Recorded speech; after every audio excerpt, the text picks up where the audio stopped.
আচ্ছা ঠিক আছে ঠিক আছে ঠিক আছে ঠিক আছে, যে কথা পরিষ্কার বলার,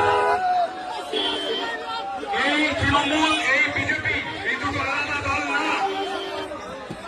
তৃণমূল পার্টির যদি এসে বলে আমাদের ভোট দাও, মুসলমান পাড়ায় যদি তৃণমূল এসে বলে আমাদের ভোট দাও আমরা বিজেপির হাত থেকে বাঁচাবো, তৃণমূলের নেতাদের ডাকবে, ডেকে জিজ্ঞাসা করবে পরিষ্কার আচ্ছা আরএসএস বিজেপি তারা স্বাধীনতা সংগ্রামে অংশগ্রহণ করেনি, তাদেরকে তোমার মমতা ব্যানার্জি দেশপ্রেমিক বলেছিল কেন? আরএসএস বিজেপিকে তোমার মমতা ব্যানার্জিকে তারা দুর্গা বলেছিল কেন?